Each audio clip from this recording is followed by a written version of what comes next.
Welcome back, y'all. Dr. Nicole Truesdale here. As always, I'm your host and guide for my podcast, Abolitionist Dreamscapes. So welcome. This is episode 7, y'all. And since it's October, which is also known as spooky season, because we got Halloween, we got Dia de los Muertos, which is going to come right after that. We really, All Saints Day, we're really in this kind of time in which people say the veil is thin. And what that means is that the kind of boundary between the sacred and mundane, between the living and the dead, really does become a little bit more kind of translucent as the energies are one that are opening up so that we can learn from our dead. And this is also aligned with the kind of astrological forecast of the month as well of October, because we're in eclipse season. Now eclipses are not necessarily new, but this eclipse season is interesting because we are closing out the Taurus Scorpio axis at the end of the month with our lunar eclipse that's going to be in Taurus, but then we are opening up the Libra Aries axis that is going to be starting on the 14th of October with the new moon in Libra in that solar eclipse. And in doing so, what it's doing is shifting us from the kind of lessons we've been learning as a collective the last few years around Scorpio and Taurus, of releasing the kind of hold we have on our fears, releasing the hold we have on kind of being stagnant and sitting in any kind of energies or any kind of beings that do not allow us to really understand that we are fully human. So we were all having to come into our bodies by realizing we have bodies and they are finite. And you can try to hustle and grind or lie to yourself all you want, but when your body tells you it's had enough, it's had enough. And so that is Taurus. That is the materiality of our lived experience and our relationship to other forms of life, because we also need sustenance. And so we also all realize that we have needs. And if we do not actually meet our needs, there are actual consequences. And so that really is opening us up into embodiment, into an embodiment practice, which when we are in our bodies, and if you follow me on TikTok or any of my other platforms, you'll know I talk about this a lot. Once you are in your body, that is when you start to begin to embrace your humanity. And that is when our dead come alive. In this Libra Aries axis, in which we are really being asked to re-examine our relationships to ourselves, to one another, and the structures, of society that we're all beholden to, right? What happens when we rebalance the scales of life, when we center self by actually understanding ourselves and then asking ourselves what truly is justice and peace and what is balance in an imbalanced and unjust society. That has us move a lot differently as we are being kind of forced then into who is the self? What is the self? Who am I? And that is Aries, okay? So in all of this kind of turmoil that we are in, we are also being given kind of permission to truly start to embrace a new way of living and being, which is essentially being human. But what does that mean? So I'm going to talk about that and more in this episode as I give some examples of my own life of how I came into hearing my ancestors. Because my last episode, I talked about how I had to cut off some of my ancestors, right? Had to cut off my white line due to the fact that they continuously took from me versus pouring into me, which helped understand that there are differences in our ancestors and our ancestral line and who we kind of rely upon.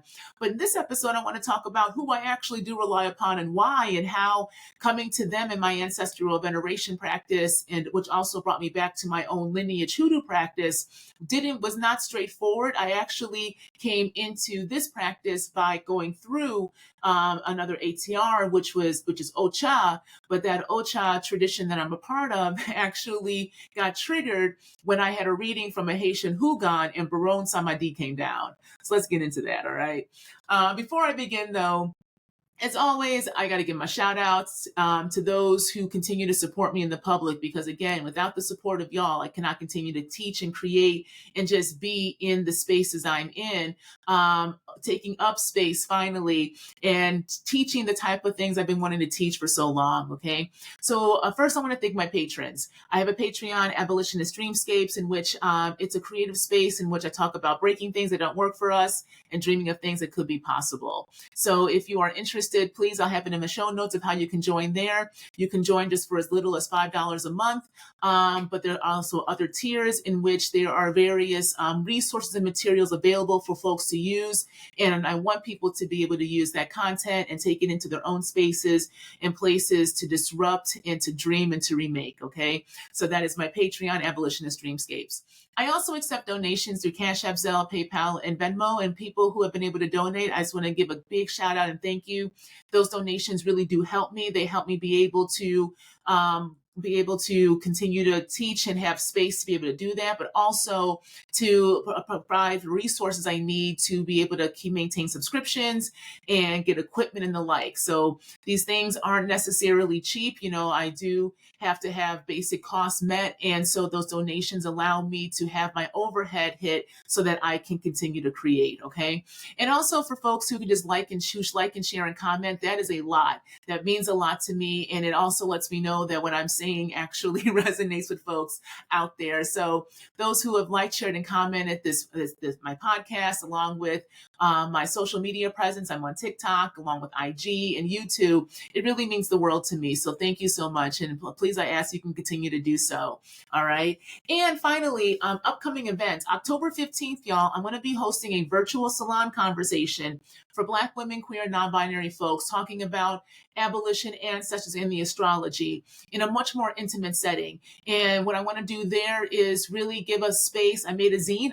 I'm so excited. I made a zine, which is breaking down those three aspects of abolition, ancestors, and astrology. And I'm going to be using that to really start to create a space. And it's going to be the first of many of space creation to center Black, queer, non-binary, and women so that we can learn to take up space both individually and collectively as part of our freedom making in the present. Okay. So please join me there. And I'll have all of that and more in the show notes below for folks to be able to engage with. And please also share for those who you think would be interested, not only in that event, but also this podcast and the rest of my work. Okay.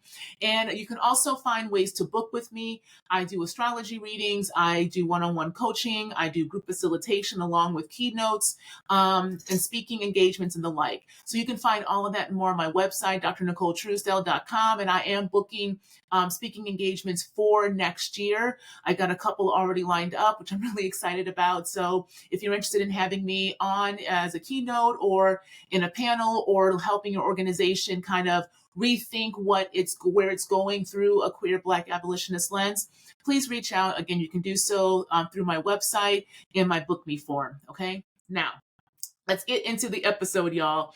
So let's tell a story. I'm going to tell a story. I like telling stories. Oh, real quick, I also got a Substack. I totally forgot. I just popped this off last week and I'm very excited because my fingers have been itching to write. I'm a writer, y'all. I'm a storyteller and writer if you haven't figured that out. And I'm leaning much more into it. My Substack's free, so please go ahead and subscribe. It's also essentially a place, it's a newsletter along with me storytelling as a way to kind of build my pedagogy in a written form. So please subscribe to my Substack as well, and that'll be in the show notes too. So speaking about stories, now let's get into story time. Okay, story time. So it was 2018, right? And it was around Thanksgiving. And I remember this because I had a former colleague who had come down from Massachusetts to hang out with me and my family for the holiday break. And we were driving in the car. Now, while I was in the car, somebody had popped in my head, and who it was a former Hougan reader who I had gotten a reading from about 6 months prior. Now, I had met this person because I used to be on the board of the Association of Black Sociologists. I was treasurer for a very short amount of time. In one of the first board meetings that I was attended, one of the board members talked about getting a reading from this amazing reader who was also in training as a Hougan because he was of Haitian descent. He was also doing his PhD, so that's how she had initially met him. And she had sung his praises so much that a lot of us had decided to get a reading from him. Now, that had been a year prior to this kind of 2018 Thanksgiving. And so I had gotten a reading from him. It was good. And basically, I had been focused on essentially helping me navigate my new job because I had a lot of big personalities with the directors that I was in charge of and who were reporting to me. And I was also, like I said in previous episodes, I was really uncertain about whether I made the right decision or not. because I was seeing that the reality of what I was told did not match the reality of what I was facing. Okay. So I got in the reading, but it had been a while. And quite frankly, since I had gotten another one. But I had been thinking about it, yet I was a little weary because it wasn't necessarily cheap. At that time, this was what, 2018. I believe he was charging like 185 to 200 for a reading, which quite frankly is fine if you're a good reader. That doesn't bother me. But at that time, I wasn't sure if I wanted to make that investment because I had a house. We had to, like, y'all, buying a house, like that house was a complete like dump of money. The minute we got in that house, the roof needed to be fixed. There was termite damage in the windows. There was a bunch of DIY that the inspector conveniently didn't find, right? So at that time, I was also felt really kind of tight and bounded around money because I felt tight and bounded around this home. But at the core of it, though, there was a kind of inkling in my soul that I needed a reading, but I wasn't listening to it. So this will make sense in a minute when I'm telling you all this. So I'm in the car. It's Thanksgiving time, 2018, with my friend. Okay, back to the beginning of the story. Now, we're driving. All of a sudden, I remember this clear as day because all of a sudden, in the back of my mind, his name, the reader, the Hougan reader's name came up, and I thought that was really interesting. And I was like, well, I told myself maybe I'll think about getting a reading. Maybe I'll give myself that for a Christmas present or something. Then I look down and I get a phone call, and I'm like, who's calling me, because it just said an Atlanta number. And in my head, literally popped in, was like, it's the reader. And I was thinking, Nicole, you sound crazy. This is all me in my head. So I answer it, and he goes, hi, is this Nicole Truesdell? And I said, yes. And he said his name. I'm not going to say it here, but he said his name. He said, and I'm calling because he's like, I know this is going to sound weird, but I woke up to your name in my head, and I had to remember, quite frankly, who you were, because I said, oh, well, yeah, I've been talked to you. I only had like 2 readings from you over a course of a year, right? Don't expect you to remember who I am. He was like, yeah, no, he's like, but then I did remember who you were. And I also then heard you need to call her. And I said, oh, well, that's interesting. Why? And he said, I'm supposed to give you a reading. And so, okay, pause. When you get a call or when you get like a DM, y'all, from somebody saying that, somebody reached out to them and told them that they need to give you a reading, you usually should think of them as full of shit. Okay. So please don't think that I am advocating for you to follow through with readers who are cold calling you. Okay. So let's go back to the story, but I'm putting it as a preface. Back to the story. So then I said, okay, well, I didn't really plan on booking with you anytime soon. He said, no. I need to give you a reading, so this will be free. I'm going to send you a code. Go ahead and book with me sometime. My books are open. Put the code in, but I need to give you a reading. So that's when I was like, oh, okay, you tell me free. I'm gonna go hang out. I'm gonna try it. So I ended up booking with him actually a couple of days later. In that reading, it essentially, and this is going to sound so cliche, but cliches are cliche for a reason. It essentially changed my life. In the reading, it came out that it wasn't just necessarily my ancestors talking. It was the dead, period. And Baron Samadi, because the Hougan that I was getting the reading from is essentially he is connected to the Gede and works with Baron. Baron came down and said, it is time for you to go back to this practices of your bloodline, which is Ifa. You need to go to Ifa. You need to go to Ifa. Your ancestors and us are saying you need to go to Ifa. Now, Baron is from Haitian Vodu, V-O-D-U, okay? Not to be confused with New Orleans Voodoo, V-O-O-D-O-O. Those are 2 different practices, okay? I'm going to make that real clear. I was getting a reading from a Haitian Vodu priest who was working with and works with Baron Samadi, okay? So this was interesting because I'm talking to somebody who's in a completely different practice, who quite frankly at that time was also recruiting for their own godchildren. So I'm not sitting here saying that this person is also kind of without their own personal interest, vested interest, but their vested interest did not conflict with the message being given down, because Baron was not telling me to go into Haitian Vodu. Baron was telling me to go find Ifa. Now, interesting, at that time, I didn't even know what the hell Ifa was. I was like, excuse me, what are you talking about? Right. And then that is when the ancestors came in as well and made it very clear that this was a bloodline kind of practice and there was more to come, but they needed to crack me open essentially. And I needed to go to Ifa first. And so that became the beginning of my journey, quite frankly, into the practice of Ocha, the practice that I'm in currently today, Ocha de la Regla. And it was through my finding of a godfather. So after that, okay, let me back up. So after that happened, that was November, right? And I kind of just sat with it because the reading, I didn't know what to do with it, quite frankly. I didn't know anything about Ifa, particularly at that point. I knew it theoretically, like I knew it essentially from what I had heard from colleagues whose research was on this, but I never truly made the connection because that wasn't essentially my practice, right? At this time, I was heavily deconstructed from the Catholic Church, and I was essentially in a kind of quote unquote more spiritual practice of just figuring out how to relate to other forms of life. So there was a way that I was slowly emerging into a kind of understanding of ancestors, but I wasn't directly engaging with them because, quite frankly, I didn't trust them. I was very closed off because of some instances I had as a kid that I talked about last podcast. And also, actually, on my Substack, I have a whole short write up about nightmares I had as a kid and what that did to kind of my sense of connection because didn't understand how to work with the dead, even though I was hearing them, I had cut myself off. So essentially, when Barone came down to the Hougan, it was the ancestors trying to find a way for me to come back to them in a way that I could hear. And essentially, because the Hougan was also finishing his PhD in sociology, so we also had a structural analysis to the work he was doing. That's how I could hear.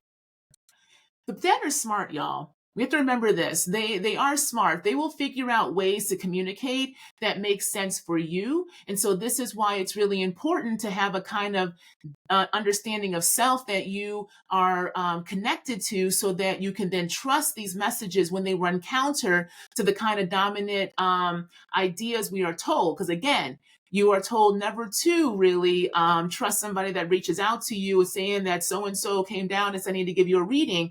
But exception to the rule. In this case, for me, it literally was the only way that my dead, my ancestors, my elevated line, my elevated Black line, who was for my best and highest good, could get through to me. Okay. That's the lesson for that. So take a few months, do the reading, right? Sitting with it, and then this turn of the year happened. So it's 2019, and I think it's around February time. Another friend actually was in town. She was former friend, I should say, and I say that former very strongly. She was in town because she was living out in Connecticut, working at a university there, and so again, it wasn't that long of a drive. And we wanted to go to a metaphysical shop, and she was looking for, I forget if it was crystals or incense or something.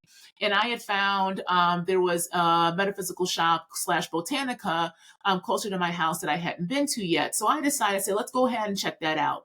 So we walk in, and I'm not going to lie, I didn't like the space. It felt really dusty and really heavy. And it felt like there was like kind of a haze in there. And so I was just kind of hanging out in the corner while she was looking. Well, then she had to go to the restroom. And so the person who was manning the shop let her use the back bathroom. So while she was back there, me and him start talking. And long story short, he ends up also being a reader. I really did like his energy. And he was like, listen, if you want a reading, and I told him a little bit about this idea of Ifa. I said, I got a reading and really don't know what to do. I know that I'm supposed to kind of be learning more about Ifa, but I don't know where to go or who to even trust. And I know that there are a lot of practitioners in the area, but I just really don't know where to start. And he was like, well, listen, actually, let me give you, he's like, if you want, I do readings for a lot of a lot of folks around campus. I'll be around campus in 2 weeks. If you want a reading, I can give you one. And then also I just found out that there is a new kind of babalawo in town who comes from Cuba. I've heard he's the real deal. And he's setting up his kind of practice here. So I can also see what's going on with him. And I said, okay, cool. Let me first do the reading with you. Let me see if, we vibe or not. And then I'll go from there. So in that reading, the ancestors came down even harder and in a good way. They were like, we need you to really find somebody to get a reading in Ifa, because we really need you to understand that this is the kind of direction that will help you figure out who you are. Now, at that time, I really wasn't getting what they were talking about fully, y'all, right? You don't know what you know until you know. And sometimes you don't know until you've been through it. Then you look back and you're like, oh, that's what they were trying to say. They were trying to crack me open, but I was shut off. And I didn't realize how shut off I was, because I was hiding from myself, because I was in a space, in a job, in a place that I knew good and damn well was not for me, but I was consistently trying to make it work.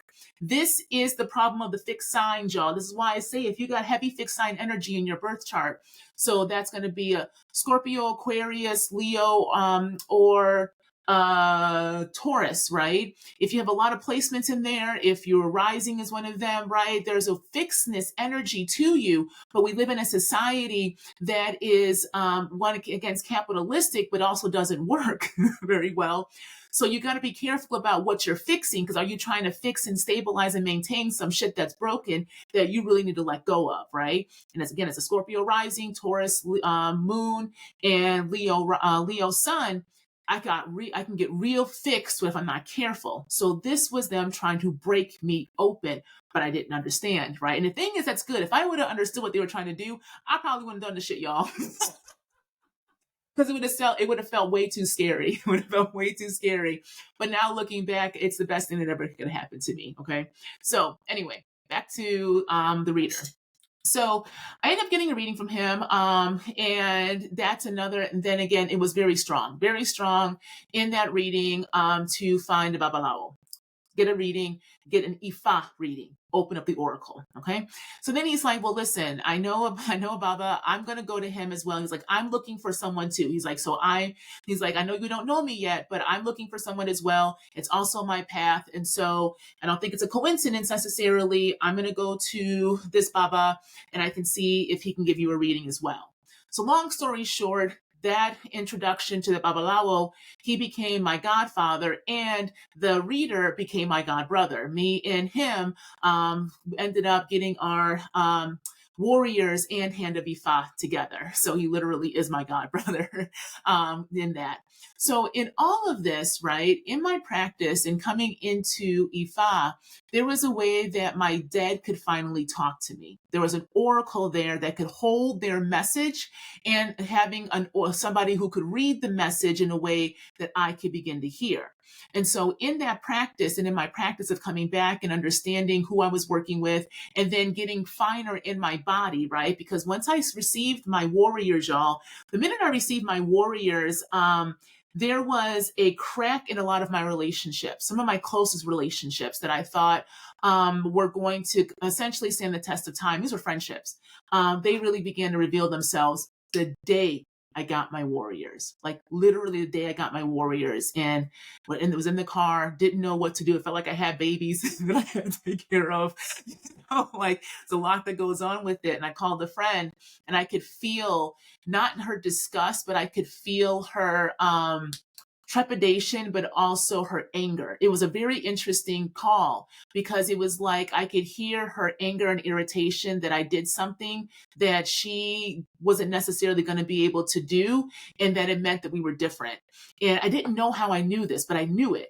And I ignored it. And that really did cost me later on, but it also helped me realize that when I have those knowings, I need to trust them, because there's a way that I can be I was used to, I'm a lot better now, but I used to be pretty naive with people, because I would believe what they said versus what they did, thinking that they were trying to be better, I was seeing them basically in a higher light than they were able to honestly hold for themselves. And that's very dangerous. You got to believe people where they are, not where you kind of want them or think they're supposed to be, because then you're not allowing them to truly be in their humanity in their present. Neither are you. You're both playing to different images that aren't real. And so when those illusions start to crack and the reality hits, it can be pretty harsh. And that friendship ended very not great at the end, with a lot of betrayal, but it was something that also I had been shown and chose to ignore.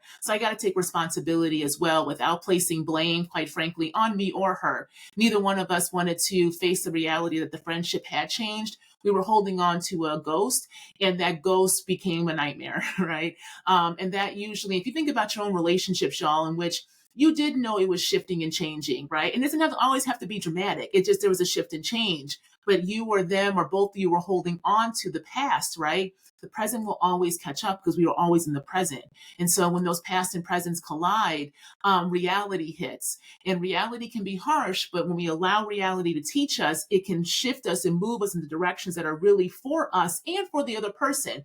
Because really, we're all on these kind of journeys of life to experience, and how we experience and who we experience with will shift through change in time. But because we live in capitalism that doesn't like change, that actually is allergic to change because it will require the system itself to change because it doesn't work for all of us, right? We are then meant to fear real change while also being fed a change that is really nothing more than a static reproduction of the same norm over and over again. And again, when that norm of an illusion of change collides with real change, right, which is what we're having in the present day, what we're getting is a crack in reality, a crack in society, because there's always an illusion, always a lie. And eventually truth will come forward, whether we like it or not. And I learned that lesson in my relationships, right, when I became into the practice of Ifa, and through Ocha de la Regla, in which that those harsh truths, because I asked for protection, I asked for revelation, and I asked for that oracle to be open when I got my hand of Ifa, therefore getting my Odu. Once you ask, y'all, once that shit's open, it ain't gonna get closed. The new journey begins, the new path opens up. So there's a way that for me to come back to my ancestors, I literally had to be cracked open. And so that cracking open happened through the practice of Ocha, but it was through, again, the permission of my ancestors, because there is a order to these things, y'all. You can't just jump to the primordials. You must go through the human experience first, which is self, and then your ancestors, who then give the permission to tell you that, yes, that is a line for you or not, right? So what I learned in this process and in me coming into the practice of Ocha is that I learned that ordering because it was through the ancestors' will and beckoning and working with primordials that were attached to my line in one way, shape, or form throughout time, that then were able to come so I could hear. Okay. So I'm in the practice and I get my warriors, and it's 2019, and then I have my hand of Ifa. Y'all, I got the hand of Ifa and my whole goddamn world broke. My whole world broke. End of 2019 was probably the most devastating time of my life. But also where I had to finally face my reality. And the ancestors were there. They were. I could feel them. I could feel the Orisha too, because I could also feel my heart breaking. I could feel my body breaking. I would have nights in which I would be shaking after being protested for hours on end, and trying to make sense of what the hell was going on. And I'll talk about what happened at Brown in another episode, because I need space for that. I've never been able to truly explain what that experience did and how it was a big turning point in my own kind of life, and also understanding of what I wanted to do as a quote unquote career. That'll be another episode, like I said. But for the purposes of this, it was during that kind of intense turmoil when no one had my back. It was a big revelation to me of what it meant to give up everything to other people, but then not having anything left for myself. When you don't give yourself anything, who else is going to give it to you? Because there is no template. No one knew how to. People who thought they were helping me, the help was, well, you're strong, you can figure it out, or you're strong, it'll work itself out, or, just give it time, it'll blow over, people get protested, right? But the reality was, it was never going to stop until I stopped it. And I could only stop it until I faced the reality that I had put myself in a place and situation in which I couldn't see myself, but others could see me. And so the ancestors really did have to intervene and say, baby, if you don't see yourself, you will literally lose yourself. And so it was through this practice, right, that the ancestors got louder, and then I started to move, literally move. The pandemic happened, and we're still in the pandemic, y'all. We're still in a pandemic, right? But the lockdowns happened, and then that led me to having space to be with myself. I moved to Michigan, and then the whole kind of divorce happened when I came out to myself. But that kind of 2-year process 2 to 3 year process really was a process of me learning how to work with and hear my ancestors and my dead by learning how to work and hear my own voice again. And that's what helped me realize, like I said in the last episode, that not all my ancestors were for me, and that who was kind of loud off the bat in my decision making processes were those who themselves were walking dead and had not done their work. But when you are on the other side, those voices, when you are working with spiritualists who are not as well trained or have a deeper understanding of the connections to the afterlife, right? They were allowing that kind of loud voice of those first pressing dead to speak. So essentially I needed the oracle. Yeah, I needed Ifa. Like I needed Ifa in order to have a deeper oracle, in order to have a deeper understanding of the relationship we have with the other side, to be able to hear those ancestors, those primordials who were really for me. And that was my, again, like I said in the last episode, my Black bloodline, but a specific part of my Black bloodline whose lineage does come from Ifa, but also comes from Hoodoo. And so this is how I came into Hoodoo actually once again, was through my practice of Ifa, not Ifa itself, but opening up through Ocha to be able to hear my dead, which opened me up, which then awakened my body, got me into my body, which then opened up a whole level of primordial knowledge I had no idea was there. And so the Hoodoo came back up and I realized I had been taught Hoodoo my whole damn life, just didn't know it in my dreamscape. Those nightmares I had as a kid were also dreams that were helping me understand different aspects of the afterlife, different aspects of energy, and different aspects of kind of visions. And then I realized that a lot of the things like my mom would do from the different types of sayings and herbs, and also my grandfather, who was a farmer and who grew his own collard greens, grew on green beans, grew all kinds of stuff in that backyard, right? There was a way that the connection to the land was always there. And I was actually taught it in different ways. I just didn't understand it as being taught kind of more ancestral understandings of connection to land, right? So all of that started to make more sense when I came into an embodiment practice. But again, I couldn't even get into my body until I got cracked, till I had got released from the idea of who I thought I was, that I was clinging so hard on to, even though I didn't want it anymore, right? When I realized, and at that point I realized around 2018, I started to verbally say, I don't know if I can do this anymore, but I had nobody to hear me. I didn't realize who was actually hearing me was my dead.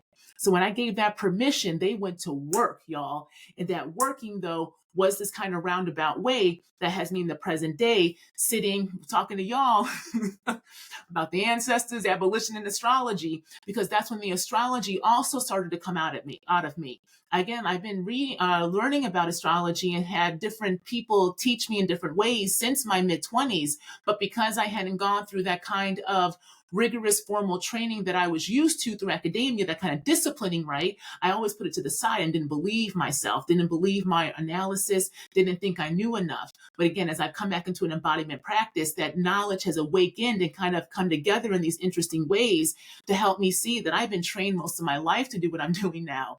I just had to finally see myself. And again, that my dad helped me do that. And so now there's a way that in my practice of Ocha, I do keep them separate, but not fully, quite frankly, because to me, when you look at a lot of the practices of Ocha, depending upon the Ile you're in, and then you also have a basic understanding of Hoodoo, there's a lot of similarities, y'all. And so I have been doing a lot more reliance upon kind of getting down to basics and understanding spiritual principles, understanding how like different kind of the law of correspondence, sympathetic magic, all how those basic understandings of metaphysics actually operate. So the kind of scholarly lens that I take a lot of stuff through, but then putting into practice. So asking myself if I learned this here and that there, and I'm in a kind of time in which I know I need a little bit more either protection or I'm looking for more clarity, I have a plethora of knowledge to draw upon, right? Because it was also the ancestors giving permission to come into the practice of Ocha while also giving me permission to come into the practice of myself. And so I just wanted to tell that story for this episode to kind of put into context that it's not straightforward, y'all. Being straightforward. There's kind of ideas, there's kind of rules, right? Again, like I said, you really wouldn't want to just go to a reader who could just cold calls you out the blue saying that somebody came down to tell them something. But then if there's a context to it, so like me, I had a reader before, like I said, I had paid him once. It had been a long time, and he came back and said, here, he actually, there's a connection here, and I got a message, and I'm offering it free of charge, right? There was a way that I had to give myself permission to make the exception. Because if I would have just said no, then, right, there was a way that I know that this journey I've been on would have heavily either been delayed, or maybe I would have cut it off, which then means I would have cut myself off from myself, which I'll be quite frank, I'm not sure if I would be here today if I would have done that. So that might be dramatic, but I'm a Scorpio rising, so I'll do that. But for me, I guess this is an open kind of thank you. Thank you to my dead. Thank you to my elevated ancestors. Thank you to great grandma Lily. Thank you to the primordials who, when I couldn't see myself, they could see me, and they were damn sure going to make sure that I finally came into myself. And so without them, I would not be here. And so I want us to remember, y'all, that when our dead talk, when those who are for us really speak, they will move shit for us. But we also have to be part of that work and allow us to be moved too. So you got to invite change in with you, and know that that change will bring a chaos, because the only thing in life that is constant is change and chaos. But when we can work with that energy versus repelling it, especially as Black folks whose ancestors were stolen from our own ancestral lands and robbed of our rest, when you take all of that back and you can embrace that, then you can actually embrace the energy of change and chaos, because that energy is helping us try to change the foundations of the society that we're in that don't work for any of us. Okay. All right, I'm going to stop there before I go into a whole sermon. But let me know what comes up for y'all. Let me know how this resonated. If you have your own stories of your own kind of coming back into a practice that kind of didn't necessarily go quote unquote straightforward, but now, and as you reflected upon it, you can understand the journey you took to get where you are in the present day. Let me know in the comments, y'all, okay, so we can continue this conversation. And again, October 15th, I'm doing the virtual salon conversation for Black, queer, women, and non-binary folks. We're going to talk more in depthly and intimately about astrology, the ancestors, and abolition. Because again, as this time period with the veil being thin, they are really loud. But can we hear them? And do we understand what they're saying? And can we trust and believe in them? All right. Till next time, keep dreaming. Let those dreamscapes come alive, because it is through the dreams that we will learn how to really live in the present day. All right. Till next time.